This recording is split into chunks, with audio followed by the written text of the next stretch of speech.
बोलो श्री कृष्ण भगवान की जय हो। श्री भागवत महापुराण की जय। श्री मद्भागवत महापुराण में 20वां अध्याय। भगवान द्वारा अपने विराट रूप से 2 पगों में पृथ्वी और सड़क को नापना।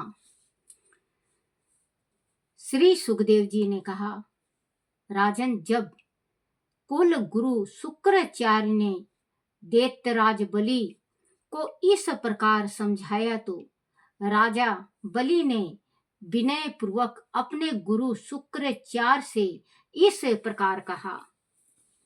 राजा बलि ने कहा, गुरुदेव, आपका कथन सत्य है। गृहस्थल आश्रम में रहने वालों के लिए वही धर्म श्रेष्ठ है जिससे अर्थ, काम, यश और आजीविका में किसी प्रकार की बाधा न आए।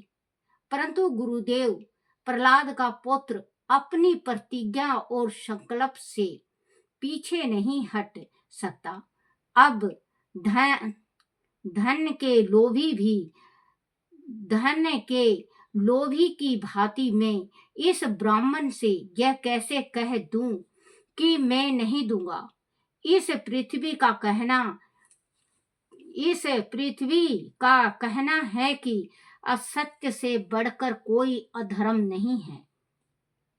मैं सब कुछ सह सकता हूँ, परंतु असत्य बोलने वाले मनुष्य का अपयश मुझसे नहीं ढोया जाएगा।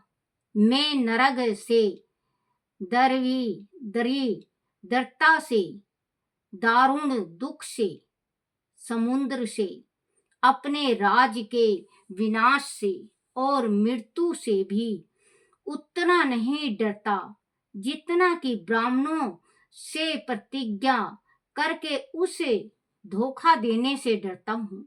आदि ब्राह्मणों को मैं संतुष्ट नहीं कर सका तो दान का फिर अर्थ ही क्या है। दधीची, शिवी आदि महापुरुषों ने अपने प्राणों का बलिदान देकर प्राणियों के कल्याण के लिए एक ऐसा उदाहरण प्रस्तुत किया था जिसकी तुलना किसी भी दान से नहीं की जा सकती। फिर भूमि दान करने में मैं संकोच क्यों करूं। पहले बड़े बड़े दैत्यों ने इस पृथ्वी को भोगा, उनका सामना करने वाला कोई नहीं था, परंतु उनके नष्ट हो जाने पर भी उनका यश आज तक बना हुआ है। गुरुदेव, इस संसार में ऐसे लोग तो बहुत हैं जो युद्ध में पीठ ना दिखाकर अपने प्राणों की आहुति दे डालते हैं, परंतु ऐसे लोग दुर्लभ हैं जो सही याचक के मिलने पर ही धन का दान करते हों। इसीलिए मैं इस ब्रह्मचारी की अभिलाषा अवश्य पूर्ण करूंगा, भले ही आपको इससे दुख पहुंचे। मेरे लिए तो यही बहुत है कि स्वयं भगवान याचक बनकर मेरे द्वार पर आए हैं। आदि मेरे अपराध ना करने पर भी यह मुझे अधर्म पूर्वक बांध लेंगे, तब भी मैं इनका विरोध ना करूंगा, क्योंकि मेरे शत्रु होने पर भी उन्होंने भयभीत होकर ब्राह्मण का शरीर धारण किया है। आदि यह पवित्र कीर्ति। बच्चों देखो, कहते हैं कि वो एक भजन है, तेरे द्वार खड़ा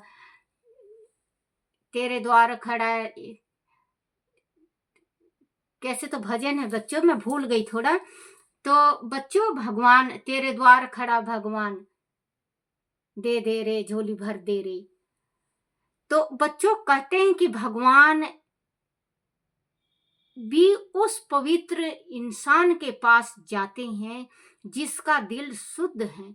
बलि, जो ये बलि था, ये बहुत बड़ा राक्षस था।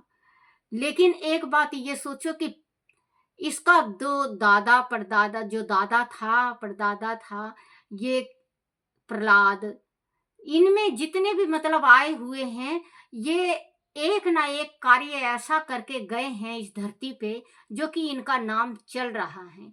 तो इन्होंने 3 पग भगवान ने दान मांगी धरती का, और प्रहलाद के जो पौत्र हैं, इन्होंने खुश होके बलि ने 3 पग दान में भगवान को दान दिया। तो गुरुदेव कह रहे हैं कि ये तो भगवान है, विष्णु है, छल से भगवान का भेष, ये ब्राह्मण का भेष बना के आए हैं, और तुम अब भी समझ जाओ। तो कहते हैं कि वो तो मेरा तकदीर धन है जो मेरे सामने खुद भगवान भिक्षुक बने, आज मेरे घर आए, और मैं ना देऊं तो मेरे जितना मूर्ख नहीं। मैं दान का संकल्प करके मैं नहीं कर सकता, क्योंकि मैं जी नहीं सकूंगा, मुझे अब दान करने दो। तो कहते हैं बच्चों कि भगवान इंसान के, जो इंसान भक्ति और भाव करते हैं, जो सेवा करते हैं, भगवान एक दफे जरूर आते हैं। ही धन का दान करते हो, इसीलिए मैं इस ब्रह्मचारी की अभिलाषा अवश्य पूर्ण करूंगा, भले ही आपको इससे दुख पहुंचे। मेरे लिए तो यही बहुत है कि स्वयं भगवान याचक बनकर मेरे द्वार पर आए हैं। आदि मेरे अपराध ना करने पर भी यह मुझे अधर्म पूर्वक बांध लेंगे, तब भी मैं इनका विरोध ना करूंगा, क्योंकि मेरे शत्रु होने पर भी उन्होंने भयभीत होकर ब्राह्मण का शरीर धारण किया है। आदि यह पवित्र कीर्ति भगवान विष्णु ही हैं, तो यह अपना यश कदापि नहीं खोना चाहेंगे। यह मुझे मार कर भी मुझसे पृथ्वी छीन सकते हैं, और आदि कोई अन्य है तो युद्ध में मेरे प्राणों की छीन सकते हैं, और आदि कोई अन्य है तो युद्ध में मेरे बाणों की चोट को यह कदापि नहीं सह पाएंगे। परीक्षित, जब शुक्राचार्य ने यह देखा कि उसका शिष्य उनकी बात नहीं मान रहा है, तब देव की प्रेरणा से उन्होंने राजा बलि को श्राप दे दिया। मूर्ख, तू अज्ञानी है, परंतु अपने आप को बड़ा पंडित मानता है। तू मेरी उपेक्षा करके अहंकार प्रदर्शित कर रहा है। तूने मेरी आज्ञा का उल्लंघन किया है, इसीलिए तू शीघ्र ही अपने लक्ष्मी खो बैठेगा। राजा बलि बड़े महात्मा थे, गुरुदेव के श्राप देने पर भी वह सत्य से नहीं डिगे। उन्होंने वामन भगवान की विधि पूर्वक पूजा की और हाथ में जल लेकर 3 पग भूमि देने का संकल्प कर दिया। उसी समय राजा बलि की पत्नी विंध्यावली वहां आई। उसने वामन भगवान के चरण पखारने के लिए जल से भरा श्रवण कलश वह रख दिया। भगवान वामन के चरणों को राजा बलि ने बड़ी श्रद्धा से धोया और उनके चरना अमृत को अपने सिर पर छिड़का। उस समय सभी गंधर्व राज बलि के दीप कर्म की प्रशंसा करते हुए पुष्प वर्षा करने लगे। देखो तो यह कैसा महान राजा है, जिसने जानबूझकर अपनी शत्रु को 3 लोकों का दान कर दिया। उसी समय भगवान वामन ने अपने आकार बढ़ाना आरंभ किया। वह इतना बढ़ाया कि पृथ्वी, आकाश, दिशाएं, स्वर्ग, पाताल, समुद्र, पशु पक्षी, मनुष्य, देवता और सभी ऋषि मुनि उन्हीं में समा गया। उन्होंने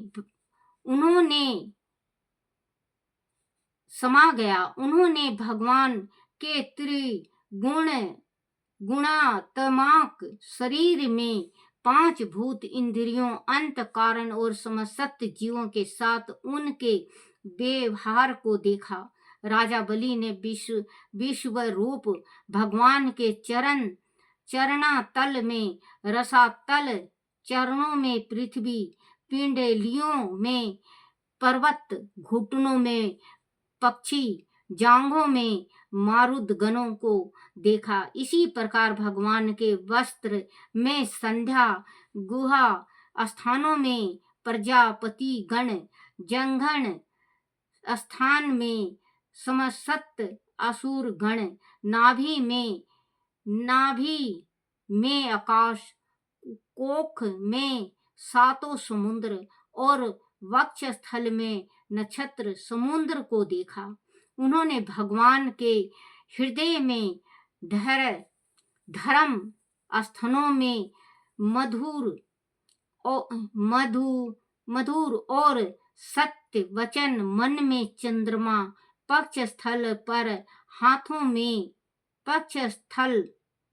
हाथों में कमल लिए लक्ष्मी जी, कंठ में समावेद और संपूर्ण शब्द समूह देखे। उनकी बाहों में इंद्रदी समसत देवगण, कानों में दिशाएं समसत देवगण, कानों में दिशाएं, मस्तक में स्वर्ग, केशों में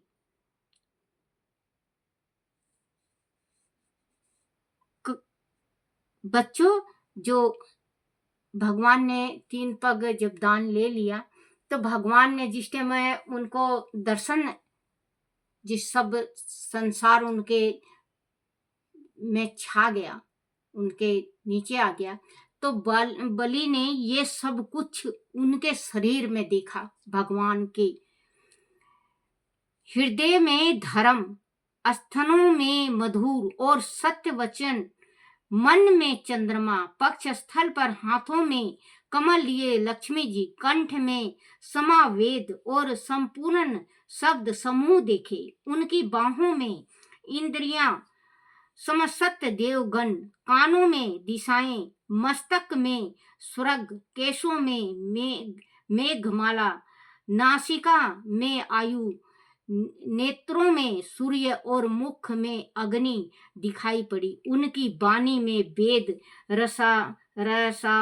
रसान में बच्चों, क्योंकि कहते हैं कि भगवान विष्णु भगवान है, विष्णु भगवान के अंदर सारा चीज विराजमान है। हम क्या कर रहे हैं, क्या खा रहे हैं, क्या पी रहे हैं, कैसे रह रहे हैं, पाप कर रहे हैं, धर्म कर रहे हैं, पुण्य कर रहे हैं, भक्ति कर रहे हैं, वो भगवान को संपूर्ण पता होता है।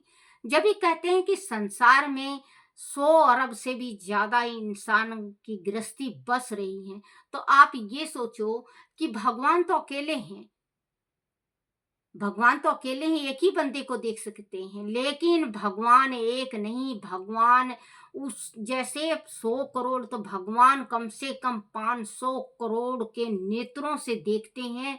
और भगवान के 500 ही करोड़ के अरब के हाथ हैं जो लिखते हैं हमारा पूर्ण पाप, लेखा जोखा। भगवान के ग्रंथ में, भगवान के डायरी में सबका लेखा जोखा होता है। संसार में कोई ऐसा नहीं है, पशु पक्षी तक, जीव जानवर तक, जो भगवान के लेखा जोखा में ना हो। भगवान अच्छा का अच्छा, बुरा का बुरा। जब भी कहते हैं कि उड़ जाएगा हंस अकेला रे, ओ चला चली का मेला, उड़ जाएगा हंस अकेला रे, चला चली का मेला। क्या लेके तू आया रे जग में, क्या लेके तू जाएगा, क्या लेकर तू आया रे जग में, क्या लेकर तू जाएगा। नंगे तन तू आया रे बंदे, खाली हाथ जाएगा, उड़ जाएगा हंस अकेला रे, ये चला चली का मेला। दोन पान रकम की माया, कुछ भी साथ न जावे, करी खड़ी ये महल हवेली, धरती में रह जाएगा, उड़ जाएगा हंस अकेला रे, ओ चला चली का मेला। तो कहते हैं भगवान जिस टाइम अपने भक्त को देते हैं, छप्पर फाड़ के देते हैं। तो बच्चों, कभी भी आप दान पुण्य करने में कंजूसवाई मत करो, क्योंकि कुछ भी नहीं लाए हो। जो हाय हाय कर रहे हो वो व्यर्थ है, क्योंकि अगर हाय हाय करके आपने इकट्ठा कर लिया, सब कुछ यहीं धरा रह जाएगा, कुछ नहीं जाता साथ में।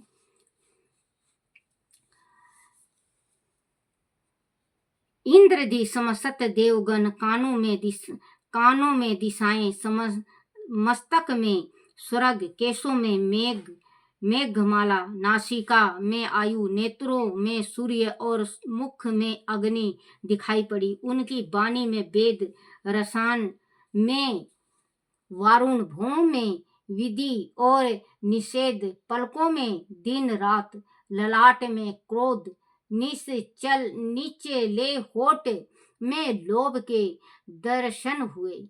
परीक्षित, उनके स्पर्श में काम, वीर्य, ऊर्जा में जल, पीठ में अधर्म